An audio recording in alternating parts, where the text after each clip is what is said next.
వ్యాపారం అందరూ చేస్తారు, డబ్బులు అందరూ సంపాదిస్తారు. కానీ మనకంటూ ఒక ప్రత్యేకత ఉండాలి అని చెప్పేసి బలంగా కోరుకున్న పోలిశెట్టి సత్యరాజు గారి కోరిక నుండే తాపేశ్వరం కాజా పుట్టింది. 1931 తాపేశ్వరం అనే గ్రామంలో పోలిశెట్టి సత్యరాజు గారు భక్తాంజనేయ అనే హోటల్ని నడిపేవాళ్ళు. ఆ హోటల్లో రెగ్యులర్ టిఫిన్స్తో పాటు కౌంటర్ టేబుల్ మీద కాజా, గులాబ్ జామ్ లాంటి స్వీట్స్ కూడా కొని పెట్టేవాళ్ళట. క్రమక్రమంగా అక్కడికి వచ్చే జనాలు టిఫిన్స్ కంటే కూడా స్వీట్స్నే ఎక్కువగా తినేవాళ్ళట. అది గమనించిన సత్యరాజు గారు భక్తాంజనేయ హోటల్ని కాస్త భక్తాంజనేయ స్వీట్స్ గా మార్చేశారు. జనాలు వస్తున్నారు, స్వీట్లు కొంటున్నారు, వ్యాపారం బాగుంది. కానీ సత్యరాజు గారు అలా కాదు.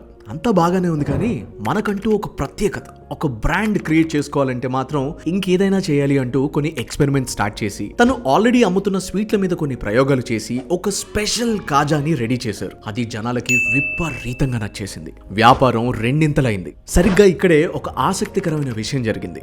సత్యరాజు గారి అబ్బాయి, తండ్రికి తగ్గ తనయుడు పోలిశెట్టి మల్లిబాబు గారు వ్యాపారంలోకి దిగి ఇంత టేస్ట్ ఉన్న కాజా ఇక్కడే ఉండిపోతే ఎలా అని మెల్లమెల్లగా అన్ని ప్రాంతాల్లో బ్రాంచెస్ పెట్టి అక్కడ ఈ కాజాని తాపేశ్వరం కాజాగా పరిచయం చేశారు. తర్వాతి కథ మీకు తెలిసిందే. అన్నట్లు పోర్చుగల్ స్వీట్స్ లో కూడా తాపేశ్వరం కాజా దొరుకుతుంది. కానీ మా ప్రత్యేకత రంగరించి ఒక్కసారి ట్రై చేయండి.